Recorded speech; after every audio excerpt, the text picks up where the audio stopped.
klik tombol berikut untuk mendapatkan update insya Allah Faat.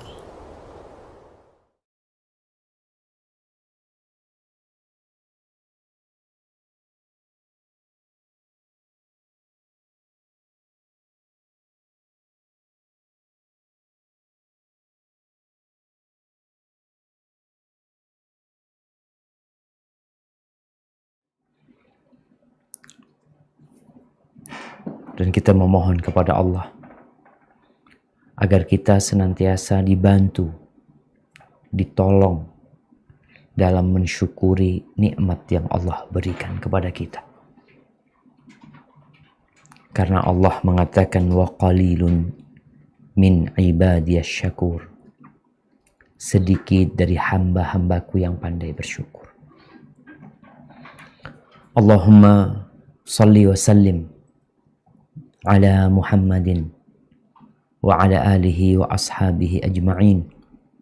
Ya Allah, semoga salawat dan salam senantiasa Engkau curahkan untuk hamba kekasih-Mu, untuk baginda Nabi kita Muhammad alaihi salatu wassalam, untuk keluarga beliau, untuk istri-istri beliau, untuk putra-putri beliau, untuk para sahabat beliau, khususnya mereka yang ikut perang Badar,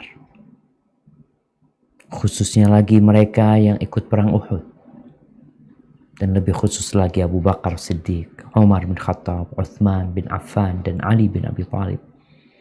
Semoga Allah meridhai kita bersama seluruh para sahabat Nabi.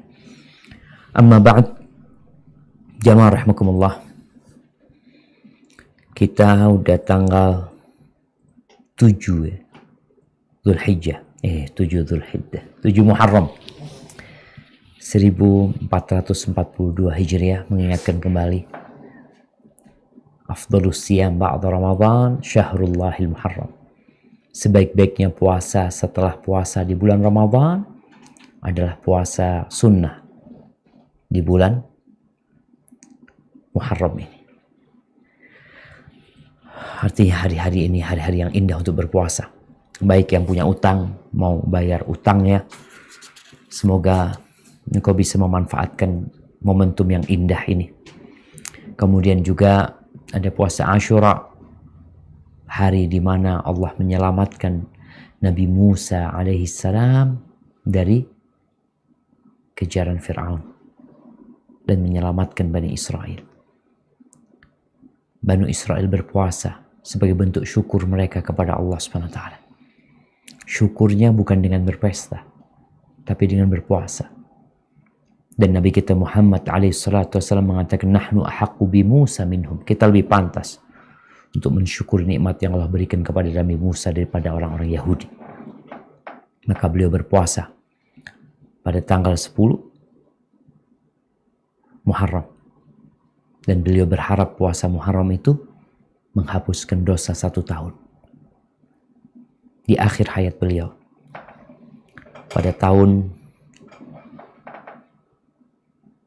ke-11 kenabian, pada bulan Muharram, Nabi SAW berpuasa hanya tanggal 10-nya. Lalu beliau mengatakan, la in ishtu ila qadim atau ila qabil, kalau aku hidup sampai tahun depan, niscaya aku akan puasa tanggal 9-nya. Tapi ternyata tanggal 12 Safar tahun 11 Hijriah beliau meninggal dunia sallallahu alaihi wasallam. Baik jemaah rahimakumullah, semoga Allah menolong kita untuk berpuasa di hari-hari yang indah ini.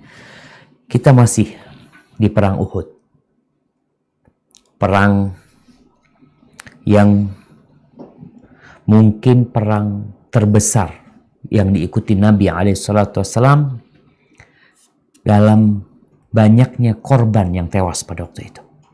70 lebih dari sahabat Nabi meninggal dunia pada waktu perang Uhud ini. Nah, silahkan dibaca, kita sampai ke hikmah dan pelajaran dari perang Uhud di yang ke-22. Tafadhali.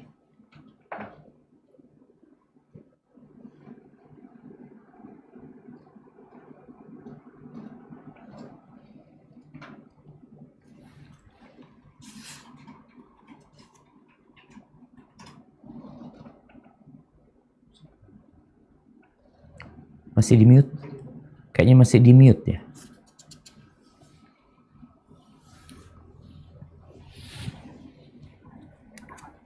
Bismillahirrahmanirrahim. Lanjutan Perang Uhud dari Kitab Fikih Sirah Nabawiyah karya Profesor Dr. Zaid bin Abdul Karim Az-Zaid. Hikmah yang ke-23 tentang keutamaan syuhada Uhud terhadap beberapa hadis yang menjelaskannya. Yang pertama dari Jabir bin Abdullah radhiyallahu anhu bahwa Rasulullah shallallahu alaihi wasallam menghimpun 2 orang syuhada dalam satu kafan. Kemudian beliau bertanya, siapakah di antara keduanya yang paling banyak hafalan Qur'annya? Ketika ditunjukkan kepada salah satu dari keduanya, maka beliau pun mendahulukannya ke liang lahat dan berkata, aku menjadi saksi mereka kelak pada hari kiamat. Dan beliau pun memerintahkan agar mereka dikuburkan bersama darahnya, tidak disolatkan dan dimandikan. Barakallahu fikum. Ya, ini di antara keutamaan mereka yang tewas pada waktu perang Uhud. Nabi akan menjadi saksi buat mereka. Mereka tidak dimandikan. Ada riwayat juga yang mengatakan mereka tidak disolatkan. Mereka dikuburkan dalam kondisi darah mereka. Dan kita tahu orang itu akan dibangkitkan sesuai dengan akhir amalan dia. Maka orang-orang yang mati syahid akan dibangkitkan dari kuburnya dalam kondisi darah itu tetap mengalir segar. Warnanya warna darah. Aromanya aroma misik. Dan Nabi menyebutkan alaihi salatu wassalam bahwa beliau akan menjadi saksi buat mereka. Itu saksi yang meringankan buat mereka. Yang tentunya kesaksian Rasulullah SAW akan memudahkan bagi mereka hisab pada hari kiamat. Ini keutamaan yang pertama. Yang kedua, B. Hadis yang kedua dari Jabir bin Abdullah berkata, ketika ayahku terbunuh, aku pun menangisi dan membuka kain penutup wajahnya. Namun para sahabat melarangku untuk melakukan itu. Sedangkan tidak melarangnya. Seraya berkata, janganlah kamu menangisinya selama malaikat menaungi dengan sayap-sayapnya hingga diangkat. Barakallahu fikum. Nah, di sini Jabir bin Abdullah cerita tentang ayahnya. Bagaimana tatkala Jabir menangisi ayahnya. Lalu Rasul sallallahu alaihi wasallam menyebutkan bahwa malaikat-malaikat Allah itu menaungi mereka. Kondisi itu siang hari, panas, terik. Yang namanya orang hidup akan berusaha untuk mencari tempat berteduh. Tapi mereka telah meninggal dunia. Mereka tidak bisa mencari tempat untuk berteduh. Yang ada adalah amalan mereka. Sebelum mereka mendapatkan naungan Allah kelak pada hari kiamat. Pada hari tidak ada naungan kecuali naungannya, subhanallah. Allah Azza wa Jal memberikan kehormatan buat mereka di mana malaikat-malaikat menaungi mereka dengan sayap mereka. Mungkin masih terlihat ada panas mentari. Tapi kita tahu ada dunia lain. Alam barzakh. Dunia itu yang lebih indah bagi orang-orang yang beramal saleh. Maka Allah telah memberikan kehormatan buat mereka dengan dikirimnya malaikat-malaikat Allah untuk menaungi orang-orang yang mati di perang Uhud tersebut. Dan ini tidak disebutkan ketika mereka tewas atau sahabat-sahabat tewas di perang Badar ya. Barakallahu fiik. Nah, saya akan lanjutkan. Hadis yang ketiga dari Anas berkata, pamanku Anas bin Nadhr tidak ikut dalam perang Badar. Beliau berkata, ya Rasulullah, aku menyesal tidak ikut dalam perang pertama engkau melawan kaum musyrikin. Seandainya Allah menyertakan aku dalam memerangi kaum musyrikin, niscaya Allah akan memperlihatkan apa yang akan aku perbuat. Ketika perang Uhud berkecamuk, beliau berdoa, ya Allah, Aku mohon maaf dari apa yang dilakukan mereka para sahabat dan aku melepas diri dari apa yang dilakukan mereka kaum musyrikin. Lalu ia pun maju dan Sa'ad bin Mu'ad berpapasan dengannya. Beliau berkata, wahai Sa'ad, surga demi Tuhannya Nadhr, sungguh aku mencium aromanya dari arah gunung Uhud. Sa'ad berkata, aku tidak mampu ya Rasulullah untuk berbuat sepertinya. Anas berkata, kami mendapati beliau tewas dengan 80 lebih luka karena sabetan pedang dan tikaman tombak dan panah. Beliau dimutilasi oleh kaum musyrikin sehingga tidak satu pun yang dapat mengenalinya, kecuali saudara perempuannya yang mengenalinya dari jarinya. Anas berkata, kami menduga bahwa ayat di antara orang-orang mukmin ada orang-orang yang menepati janjinya kepada Allah, turun untuknya dan orang-orang yang sepertinya. Barakallahu fikum. Nah, kita tahu ada orang-orang yang mungkin tidak bisa melakukan sebuah kemuliaan karena dia sakit, karena dia nggak tahu. Seperti kondisi Anas bin Nadhr. Namun dia memiliki niat dan tekad yang benar di dalam hatinya. Sehingga apa yang dijanjikan oleh Anas bin Nadhr kepada Nabi SAW, dia buktikan. Seperti cerita bagaimana ada seorang sahabat dalam satu peperangan yang ikut Nabi SAW, ketika dia dapat bagian harta rampasan perang, dia mengatakan, ya Rasulullah, ma ala hadha ittaba'tuka. Bukan karena ini aku mengikuti engkau. Tapi yang aku inginkan adalah bagaimana ada anak panah yang masuk ke leherku dan tembus dari. Apa kata Nabi SAW? Kalau dia benar keinginannya seperti itu, Allah akan berikan. Dan Allah berikan. Kalau Nabi SAW mengatakan, sadaqa fa sadaqahullah. Kejadian Anas bin Nadhr sama. Ketika Nabi SAW pulang perang Badar, Anas menyesal dia nggak ikut. Tapi mau gimana? Udah selesai. Maka dia berjanji kalau nanti ada peperangan lagi, maka dia akan mati-matian membela Nabi SAW, dan dia buktikan itu, jamaah. Maka di sini firman Allah Subhanahu wa taala, minal mu'minina rijalun sadaqu ma ahadullah alaih.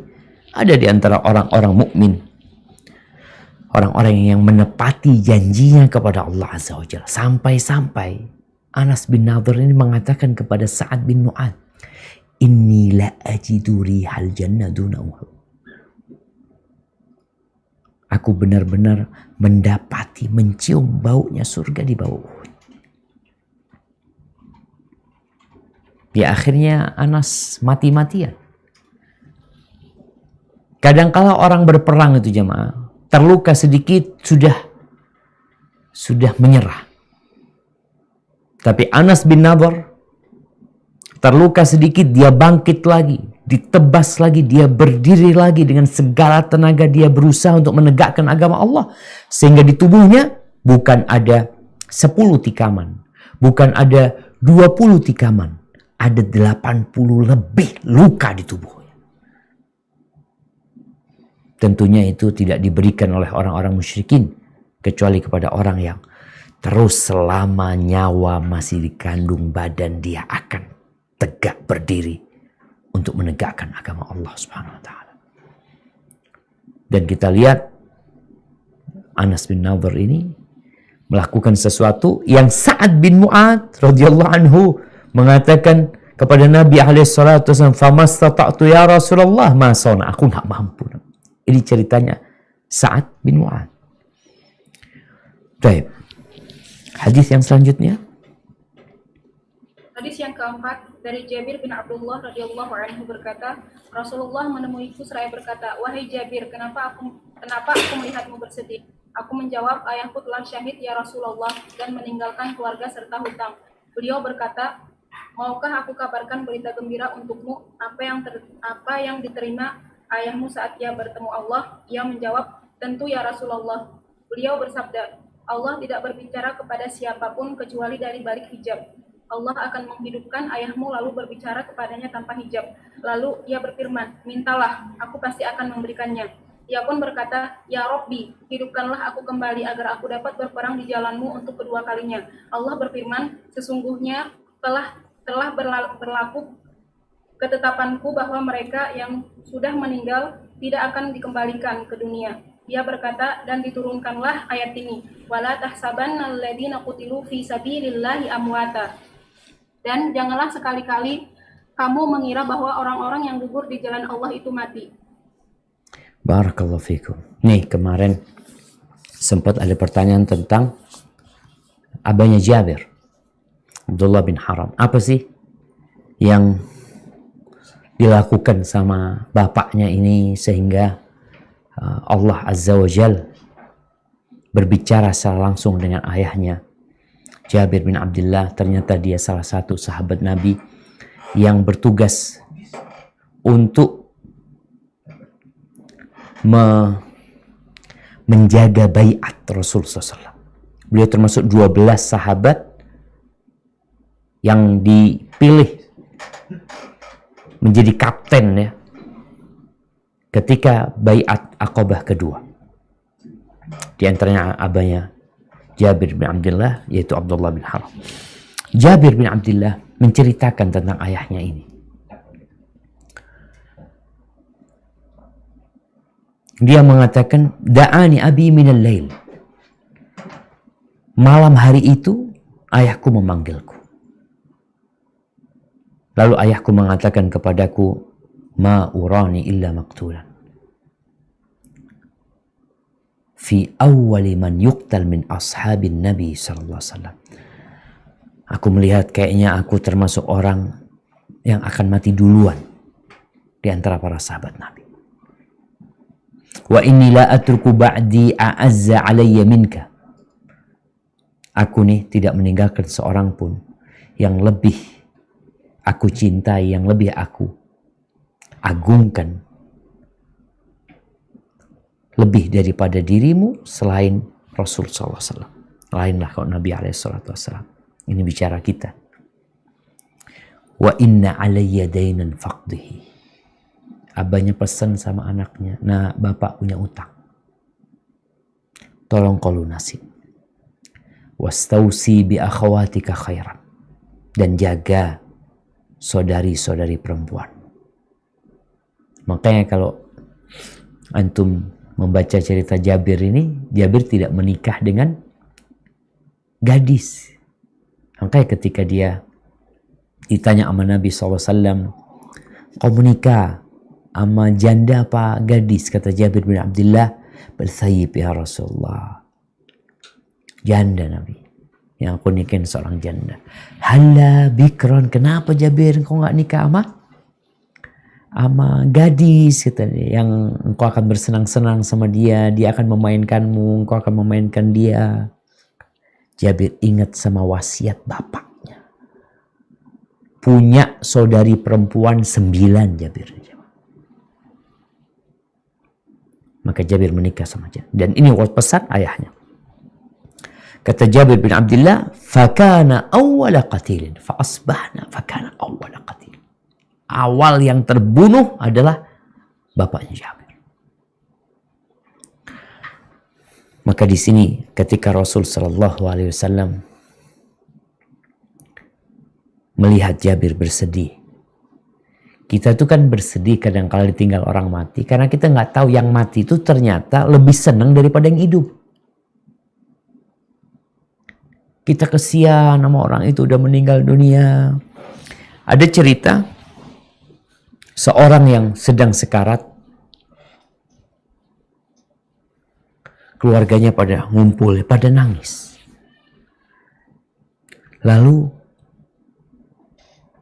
yang mau mati ini tanya, kenapa kalian menangis? Kata mereka, iya, engkau akan mati. Nanti siapa yang menafkahi kita? Siapa yang ngurusin kita? Apa kata orang ini? Subhanallah. Jadi kalian itu menangisi diri kalian sendiri. Kalian gak mikirin bapakmu nanti kalau mati di kuburan, kira-kira gimana keadaannya? Apakah bisa jawab pertanyaan Munkar dan Nakir? Apakah dapat nikmat dalam kuburan? Kalian tidak menangisin itu. Kalian menangisin urusan kalian. Jadi orang kalau tahu orang itu meninggal dunia dalam kondisi husnul khotimah, keluarga akan berbahagia, alhamdulillah. Mudah-mudahan jadi baiknya. Jabir bin Abdullah dikasih tahu bapakmu itu bahagia, Jabir. Sampai-sampai Nabi menjelaskan bagaimana Allah Azza wa Jalla menawarkan ke bapaknya untuk berdoa, untuk meminta sesuatu. Dan yang dipinta adalah hidup kembali. Untuk apa? Untuk menyelesaikan bangunan rumahnya. Untuk menikah kembali. Untuk berbisnis yang lebih luas lagi. Bukan. Untuk berjuang di jalan Allah. Kemudian tewas. Kemudian dihidupkan lagi. Kemudian tewaskan. Itu yang diinginkan. Tapi Allah Azza wa Jalla menetapkan itu gak mungkin. Ini di antara keutamaan mereka yang mati pada waktu perang Uhud, jamaah. Taib. Yang selanjutnya.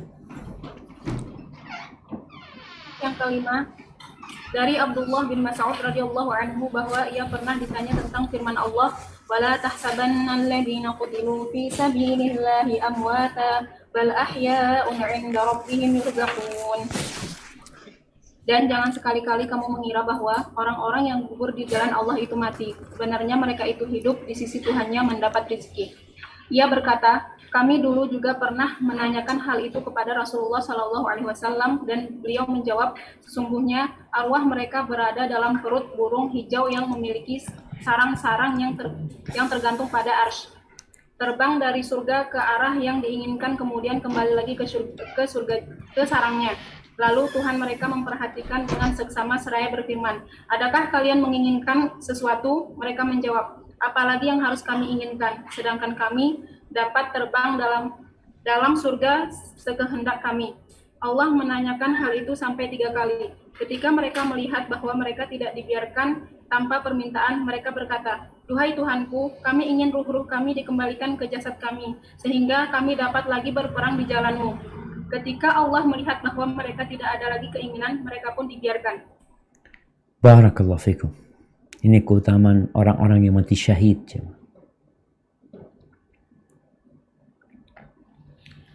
Mereka sekarang sudah berada di surga. Ruh mereka, jasad mereka di bumi. Jadi kalau kita mungkin membaca hadis-hadis tentang alam ghaib, alam barzakh, kadangkala ruh itu berkumpul sama jasad. Kemudian di sana ada pertanyaan Munkar dan Nakir. Kadangkala ada ruh yang dibiarkan istirahat, disuruh tidur. Ada ruh yang berterbangan di surga. Mereka berada di rongga burung-burung hijau.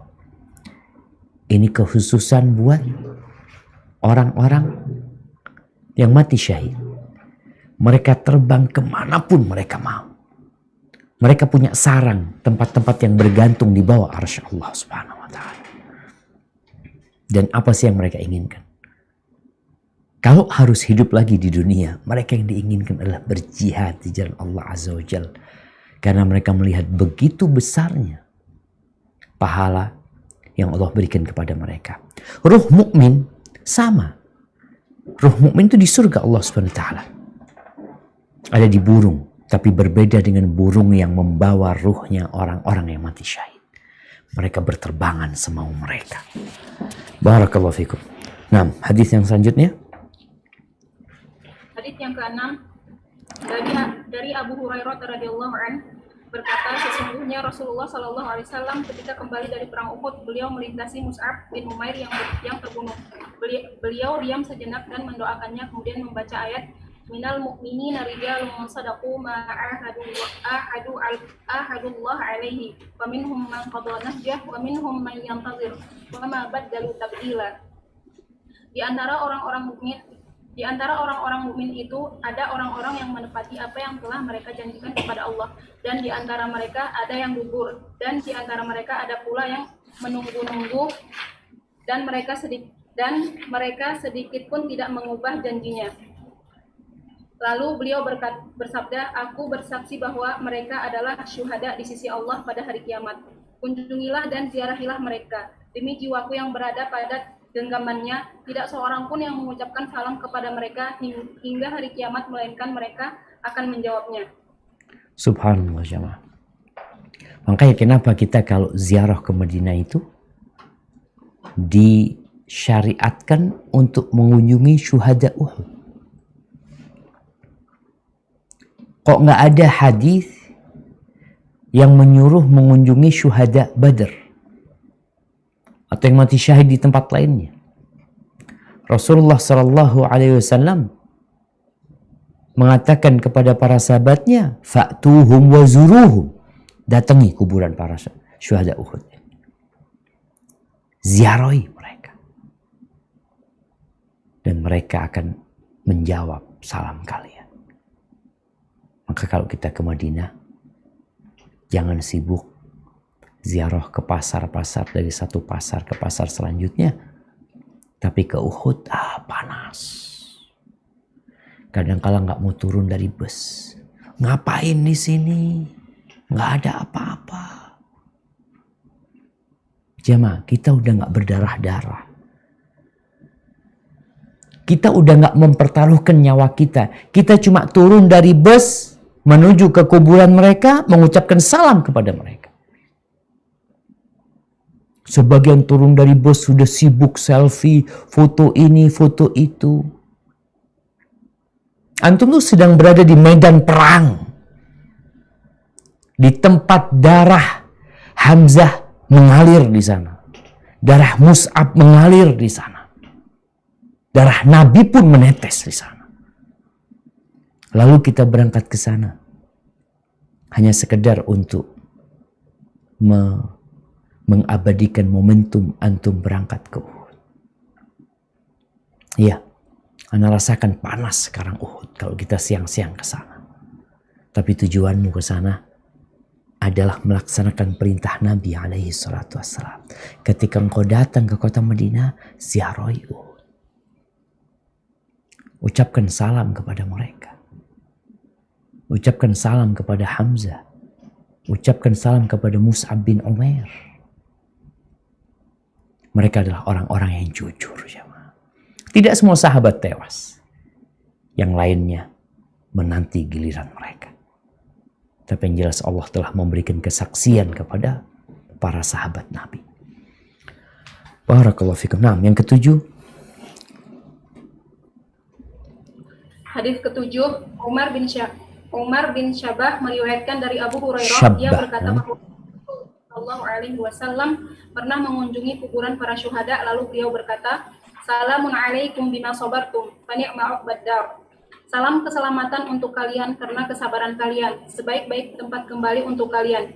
Kemudian setelah Nabi wafat, Abu Bakar juga melakukan hal tersebut, begitu juga Umar dan Utsman. Subhanallah jamaah, itu para sahabat Nabi. Mereka tetap menjalankan apa yang biasa dikerjakan Rasul Sallallahu Alaihi Wasallam. Abu Bakar Siddiq datang ke sana, mengucapkan kepada mereka apa yang pernah diucapkan Rasul Sallallahu Alaihi Wasallam. Assalamualaikum bima sabartum fa ni'ma uqbad dar.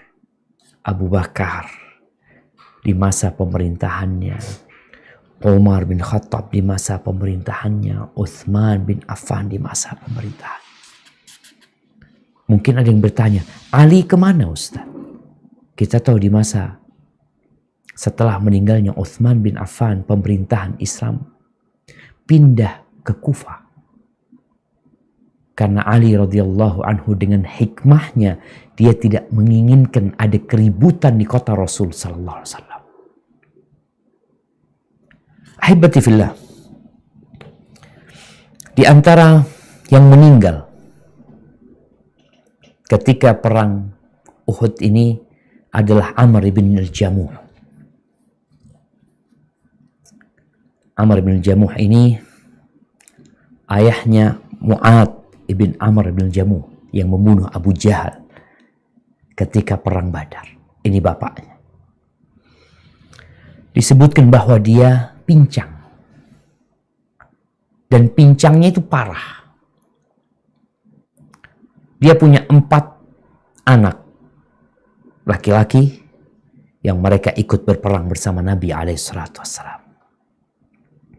Ketika perangnya ini di Uhud, waktu perang Badar nggak ikut. Ketika perangnya di Uhud, bapaknya mau ikut.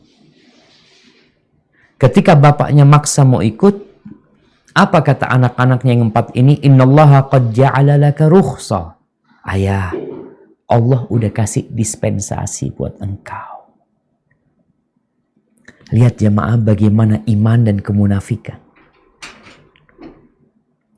Ketika pasukan yang di bawah pimpinan Abdullah bin Ubay bin Salul, Ra'sul Munafiqin, memisahkan diri dalam kondisi mereka sehat, dalam kondisi mereka kuat, mereka mampu untuk berperang, mereka memisahkan diri.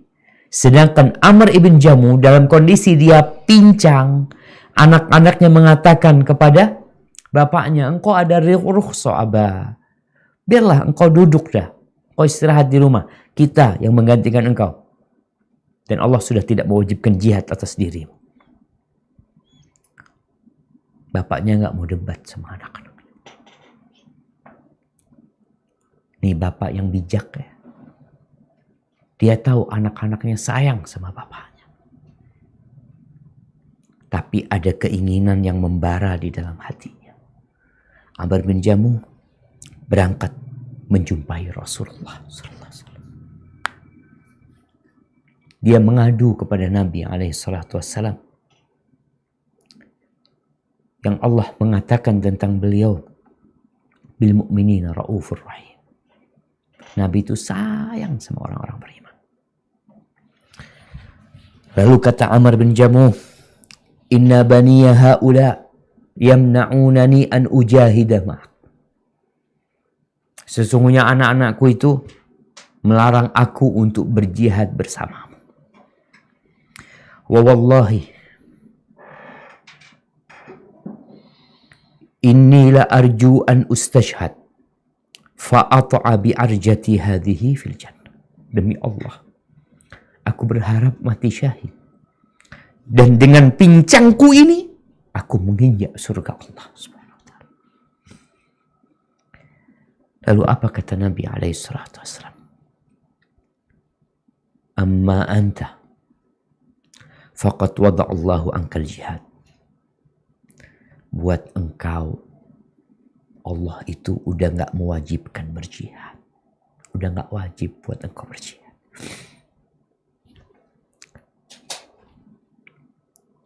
Lalu Nabi mengatakan kepada anak-anaknya 4. Ini anak bertikai sama bapaknya. Apa kata Rasul SAW kepada anak-anaknya? Wa ma alaikum an tada'uh la'allallaha ayyarzuqahu syahada. Kalian jangan dilarang udah bapak kalian. Semoga Allah memberikan mati syahid buat dia. Senang nih bapaknya. Fakharaja ma'a Rasulillah sallallahu alaihi wasallam. Faqutila yawma Uhudin syahid. Dan dia tewas pada hari Uhud itu. Dalam riwayat yang lainnya, yang dihasankan oleh Syekh Albani rahimahullahu ta'ala, bahwa Nabi SAW melewatin jenazahnya Amr bin Jamuh yang udah tewas. Lalu apa kata Rasul SAW?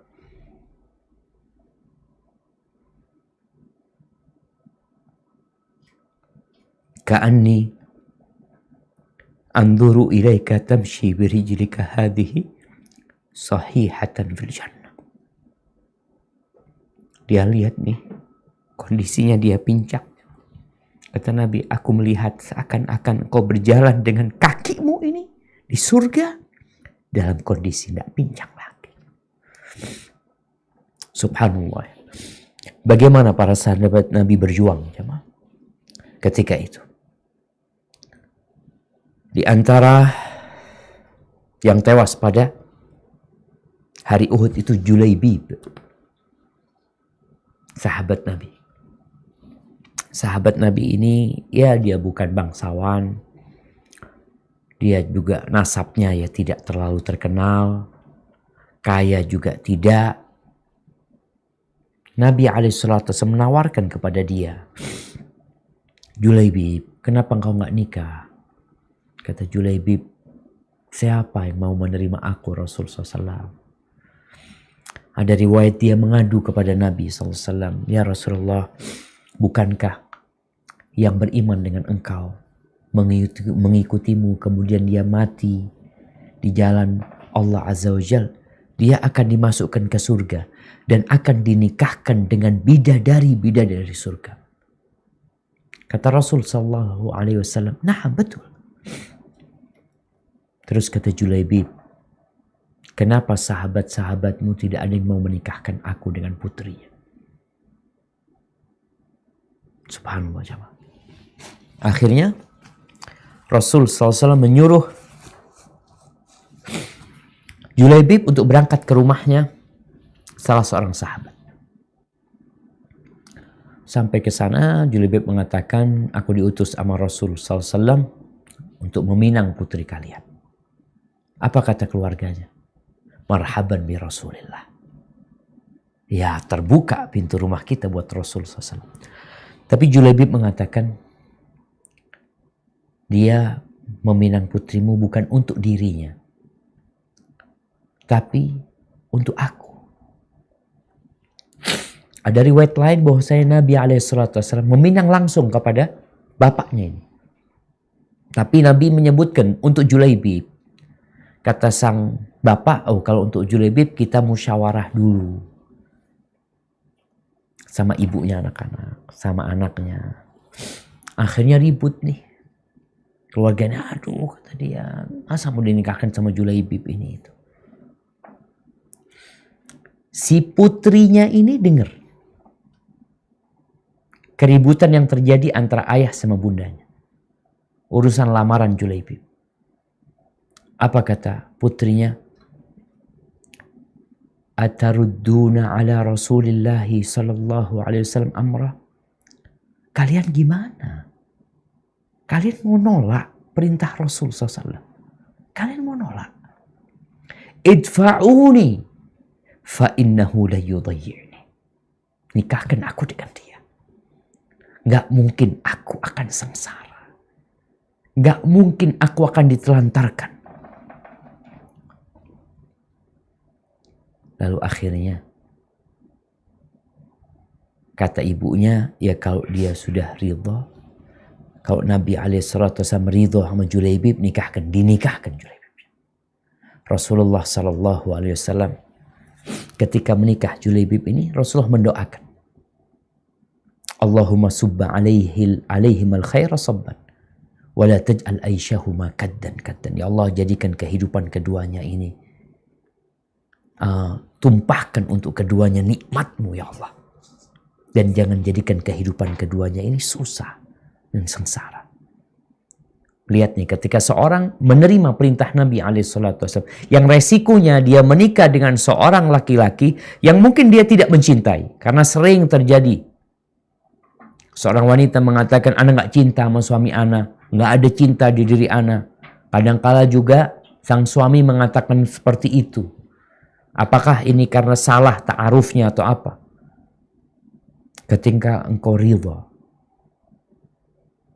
dengan ketentuan Allah dan engkau mengatakan raditu billahi rabba, aku ridha sama Allah sebagai Rabbku, Islam sebagai agamaku, dan Nabi Muhammad SAW sebagai Nabi utusan Allah Subhanahu wa Ta'ala, maka jangan takut engkau sengsara. Selesai perang Uhud, Rasul SAW menyeru mengatakan, hal tafqiduna min ahadin. Apakah kalian kehilangan seseorang? Mereka mengatakan, iya Rasulullah, kita kehilangan fulan. Ini ketika mereka mengumpulkan jenazah. Lalu Nabi diam, mereka ngumpulin lagi jenazah. Lalu Nabi tanya lagi yang kedua. Unzuru hal tafqiduna min ahadin. Lihat lagi kalian, apakah masih kehilangan seseorang? Apa kata para sahabat? La. Enggak, udah enggak ada. Lalu Rasulullah SAW mengatakan, lakinni afqidu Julaybiban fatlubuhu fil qatla. Dilupakan Julaibib sama para sahabat. Ya mungkin tadi bukan orang yang memiliki peran besar, bukan orang kaya juga. Nabi SAW mengingat dia. Nabi mengatakan, aku kehilangan Julaibib. Kok belum ketemu Julaibib ini? Cari dia dalam jenazah-jenazah yang sudah meninggal dunia. Akhirnya Nabi SAW mencari dia sendiri bersama para sahabatnya. Sampai di ujung-ujung dicari, ketemu sama Julaibib. Kenapa kesulitan para sahabat mencarinya? Kita tahu ketika perang Uhud terjadi mutilasi. Sehingga sebagian wajah itu nggak dikenal. Ketemu nih Julaibib sendirian. Di kelilingnya itu ada 7 orang musyrikin yang dia bunuh. Kemudian dia tewas. Kemudian Rasul SAW dikasih berita sama para sahabat. Ya Rasulullah, ha huwa dha Julaibib. Ini nih Julaibib udah ketemu, kata mereka. Ada 7 orang yang dia bunuh. Lalu Nabi SAW berdiri di depan Julaibib sambil mengatakan, qatala sab'atan wa qatalu. Dia telah membunuh 7 orang, kemudian mereka membunuhnya. Hadza minni wa ana minhu. Hadza minni wa ana minhu. Hadza minni wa ana minhu. Dia dari aku dan aku dari dia. Seakan-akan Julaibib itu adalah potongan hati Nabi alaihi salatu wassalam. Dari cintanya Nabi kepada pemuda itu siapa? Wa subhanallah. Ketika dia meninggal dunia, lagi digali nih, nggak ada tempat untuk menaruh Julaibib. Julaibib itu ditaruh di tangan Nabi SAW. Sampai kemudian dikuburkan. Sallallahu ala nabiyina wasallam. Bagaimana dengan istrinya? Anas bin Malik bercerita tentang istrinya Julaibib. Fama ra'aitu bil madinati thayyiban anfaqa minha. Aku nggak melihat di kota Madinah itu janda yang lebih bahagia hidupnya, yang lebih banyak hartanya, lebih daripada istrinya Julaibib. Dia taat sama Allah, taat sama Rasul Sallallahu Alaihi Wasallam. Allah bukakan pintu rezeki buat dia. Kemudian jamaah yang meninggal ketika perang Uhud ini ada Sa'ad bin Rabi'. Kita tahu siapa Sa'ad bin Rabi'. Salah satu juga kaptennya orang-orang Ansar. Yang dia menawarkan kepada Abdurrahman bin Auf separuh hartanya, dan istrinya pun yang satu ditawarkan kepada Abdurrahman bin Auf. Ketika selesai perang Uhud, Nabi SAW mengatakan, Man rajulun yanduru lima ma fa'ala Sa'ad bin Rabi'. Siapa di antara kalian yang mau cari tahu tentang Sa'ad bin Rabi'? Gimana kondisi Sa'ad bin Rabi'? Lalu ada satu orang Ansar, aku ya Rasulullah SAW. Dia pergi. Dia cari di kalangan orang-orang yang mati itu. Sampai dia jumpain Sa'ad bin Rabi' belum mati. Dalam kondisi luka parah. Udah sekarat Sa'ad bin Rabi'.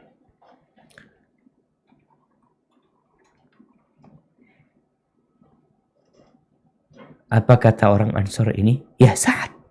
Ya Sa'ad. Sa'ad. Sa'ad. Inna anna Rasulullah sallallahu alaihi wasallam amarani an anduru fil ahya am anta fil amwat. Rasul SAW memerintahkan kepada aku untuk melihat apakah engkau termasuk yang masih hidup atau engkau sudah meninggal dunia. Lalu apa kata Sa'ad bin Rabi'? Fa inni fil amwat. Aku kayaknya termasuk orang-orang yang sudah akan mati. Fa abligh Rasulullah sallallahu alaihi wasallam assalam. Sampaikan salamku kepada Rasulullah SAW. Wa qul. Dan katakan kepada Nabi bahwa Sa'ad berkata,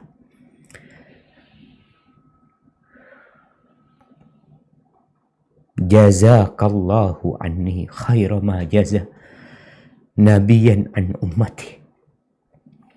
Semoga Allah memberikan balasan kepadamu ya Rasulullah pahala yang terbaik yang pernah diberikan kepada para nabi atas yang kau lakukan kepada aku saat merasakan indahnya Islam ini. Wa abligh qaumaka minni salam. Kemudian salamku sampaikan kepada kaum, kepada orang-orang Ansor. Wa qul lahum.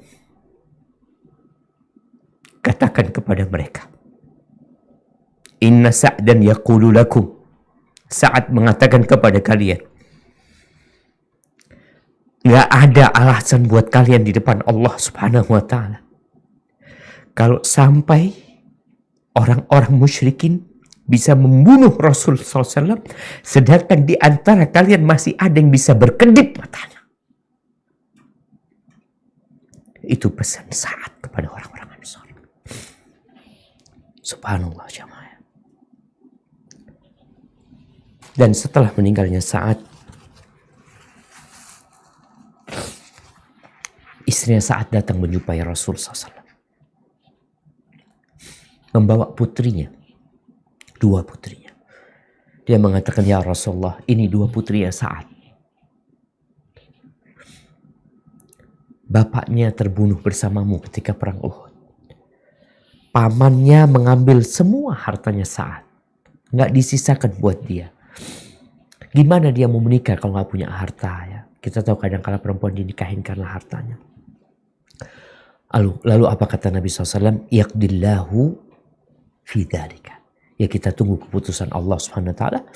Akhirnya turun ayat tentang warisan dan putrinya Sa'ad dikasih 2/3 dan istrinya Sa'ad dikasih 1/8, sisanya diberikan kepada pamannya.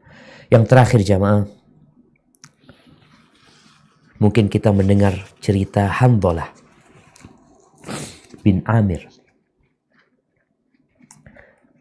Jadi Hanzalah bin Abi Amir, Hanzalah bin Abi Amir ini dia menikah sama putrinya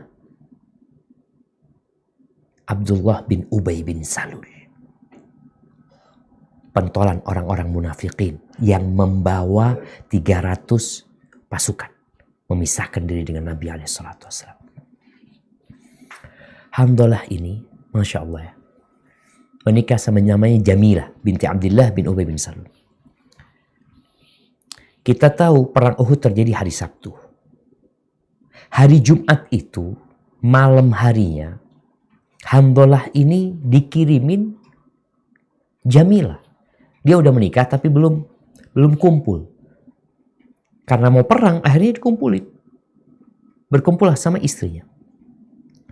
Maka dia minta izin kepada Nabi SAW. Dia minta izin kepada Rasul SAW untuk bermalam di kota Madinah. Bukan untuk memisahkan diri dari pasukan, tidak. Karena ini ya malam pengantin, malam pertama dia. Maka Nabi memberikan izin kepada Hanzalah bin Abi Amir radhiyallahu anhu. Wassallallahu ala nabiyina wasallam. Selesai salat subuh besok paginya, Hanzalah siap-siap untuk berangkat ke Uhud. Ternyata dia dipeluk sama istrinya Jamilah. Ya baru semalam ketemu ya. Mau ditinggal lagi sama suaminya. Dipeluk sama istrinya. Akhirnya terjadilah yang terjadi. Dikumpulin lagi Jamilah. Junub nih. Si Handolah. Panggilan untuk berjihad sudah terdengar jamaah. Suara-suara itu, ya khailallah irkabi. Maka akhirnya Handolah memaksakan diri untuk keluar dari rumahnya. Istrinya telah mengirim 4 orang. Mengirim seseorang kepada 4 orang dari kaumnya untuk memberikan saksi bahwasanya Handolah udah ngumpulin dia. Untuk menjadi saksi. Karena ada orang nikah belum dikumpulin. Heran orang-orang ini setelah itu. Kenapa engkau kok sampai memberikan kesaksian ya? Minta untuk ada saksi bahwasanya Handolah udah mengumpulin engkau. Kata istrinya, Ra'aitu ka'anna sama furijat. Aku bermimpi melihat seakan-akan langit itu terbuka. Dan aku melihat Handolah masuk ke atas kemudian nutup kembali. Ini putrinya orang munafik jamaah, tapi dia beriman. Maka kata Jamilah, aku berpikir ini adalah syahadah, dia akan mati syahid. Maka aku ingin memberikan kesaksian kalau dia sudah ngumpulin aku. Abdullah bin Zubair radhiyallahu anhu menceritakan bahwa dia mendengar Rasulullah sallallahu alaihi wasallam bersabda ketika Handolah terbunuh. Setelah perang Uhud itu, ba'dan iltaqa huwa wa Abu Sufyan bin Harith. Bagaimana ketika Handolah perang tanding kemudian dia dibunuh oleh musuhnya Shaddad ibn Aswad. Rasulullah sallallahu alaihi wasallam mengatakan selesai perang Uhud itu, inna sahibakum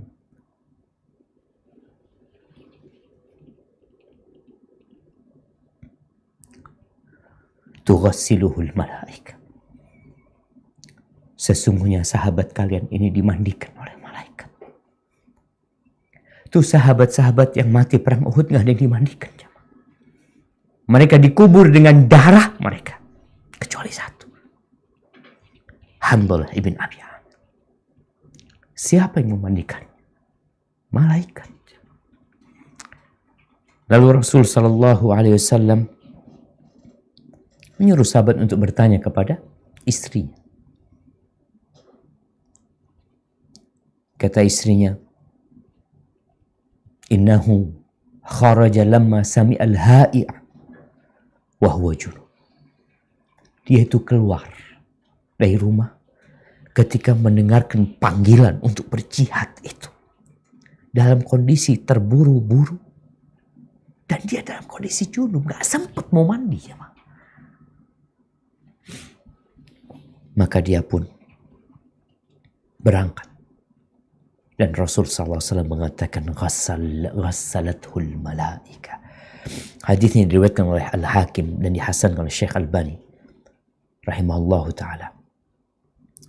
Ada riwayat lain yang menyebutkan bahwasanya tatkala Handolah dicari di tengah orang-orang yang tewas di perang Uhud itu, didapati di kepalanya Handolah ini ada air yang menetes. Padahal di kanan kirinya nggak ada air. Dan ini menyebutkan kebenaran apa yang disampaikan oleh Rasulullah SAW. Bahwa dia dimandikan oleh malaikat. Jamaah rahimakumullah. Kalau antum tidak berjihad di jalan Allah SWT, maka paling tidak punya niat untuk berjuang di jalan Allah Azza wa Jalla. Kata Rasul sallallahu alaihi wasallam, "Man lam yaghzu wa lam yuhaddith nafsahu bil ghazwi, mata ala syu'batin minan nifaq." Barang siapa yang belum berperang dan juga tidak punya niatan berperang, tidak pernah ngomong di dirinya ingin berjihad di jalan Allah, maka dia mati di atas salah satu cabang kemunafikan. Dan Nabi SAW juga mengatakan, man sa'alallah asy-syahadah ballaghahu Allah manazil asy-syuhada wa in mata ala firashihi. Man sa'alallah asy-syahadata sadiqan. Barang siapa yang minta kepada Allah agar dia mati syahid, maka Allah akan dengan benar permintaan dia, bukan main-main, serius dia minta sama Allah SWT, maka Allah akan sampaikan dia ke derajat-derajat orang yang mati syahid, walaupun dia akhirnya mati di atas ranjangnya. Antum tahu nggak jamaah, Umar bin Khattab itu minta mati syahid di kota Nabi SAW. Yang mungkin sebagian orang berpikir, gimana minta mati syahid di dalam kota? Dan Allah berikan itu kepada Umar bin Khattab radhiyallahu anhu. Haibati fillah, mungkin itu yang bisa kita kaji pada kesempatan kali ini. Ana mohon maaf, mungkin hari ini tidak ada tanya jawab. Kalau mungkin ada tanya jawab, satu pertanyaannya, karena ada beberapa urusan yang harus Ana selesaikan. Ana mohon maaf sebelumnya. Silahkan kalau ada pertanyaan. Ya Ustaz,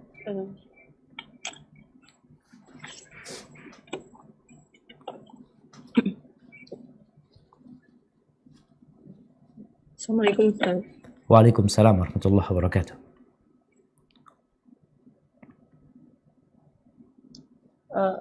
Pada perang Badar, kaum muslimin kalah. Tapi bagaimana bisa dengan kekalahan tersebut mampu mengusir kaum musyrikin hingga Hamro Asad, Ustaz? Perang Dan Uhud ya? apakah kaum musyrikin memiliki tawanan perang dan harta rampasan perang juga, Ustaz? Barakallahu fikum. Naam jamaah. Jadi kita tahu yang terjadi ketika perang Uhud ini, orang-orang musyrikin itu mau balas dendam. Jadi mereka hanya ingin melampiaskan emosi mereka, dendam mereka. Sehingga dapat kita lihat apa yang dilakukan oleh orang-orang musyrikin. Setelah para sahabat Nabi mundur ke Jabal Uhud, dan mereka di sana terus berusaha untuk memanah kaum musyrikin, yang akhirnya mereka terpaksa mundur karena pertahanan Uhud itu gunung yang besar yang nggak mungkin mereka dapat mengalahkan lagi umat Islam yang sudah bertahan di tempat itu. Sepertinya yang terjadi, orang-orang musyrikin berpikir dua kali, daripada akhirnya nanti mereka yang mati, maka mereka memilih pulang untuk mundur. Dan dalam kepulangan orang-orang musyrikin ini, mereka itu melakukan pelampiasan dendam mereka. Dengan cara apa? Dengan cara memutilasi jenazah-jenazah itu. Sampai perempuan-perempuannya yang bikin kalung-kalung pakai kuping, pakai hidungnya umat Islam pada waktu itu. Sampai yang namanya Abu Sufyan, ketika dia melewatin jenazahnya Hamzah ya, subhanallah. Ana membaca bagaimana Abu Sufyan ketika melewatin jenazahnya Hamzah. Dia dengan tombaknya itu melukai rahangnya Hamzah. Sambil dia mengatakan kepada Hamzah ya, nih, engkau sekarang gak bisa berbuat apa-apa, kata dia. Ingin melampiaskan emosinya. Ketika Abu Sufyan melakukan hal itu, ada orang musyrikin yang lewat, ngelihat Abu Sufyan. Abu Sufyan, engkau melakukan ini kepada orang yang sudah mati, anak pamanmu sendiri, kata dia. Abu Sufyan baru sadar. Iya, tolong jangan sebarkan sama orang, kata dia. Karena kelakuan yang tidak bijak dilakukan oleh orang-orang musyrikin pada waktu itu. Kemudian Abu Sufyan masuk Islam.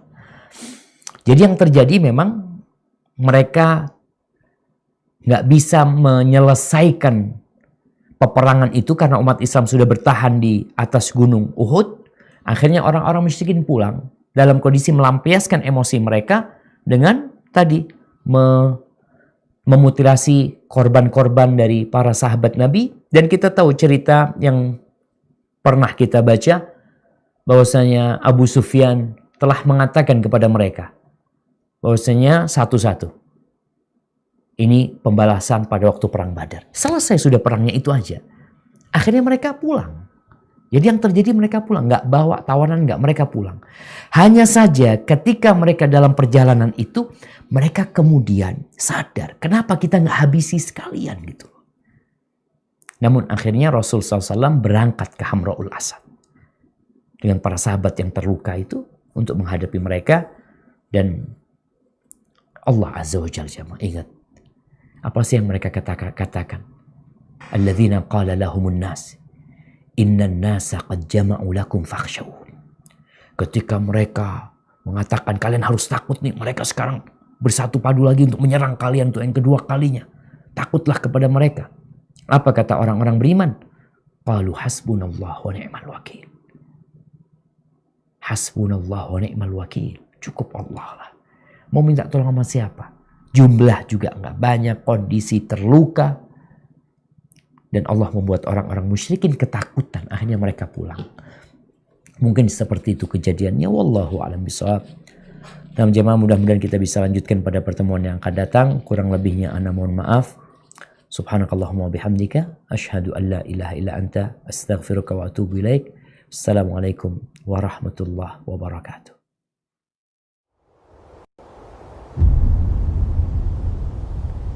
Klik tombol berikut untuk mendapatkan update ilmu yang insya Allah bermanfaat.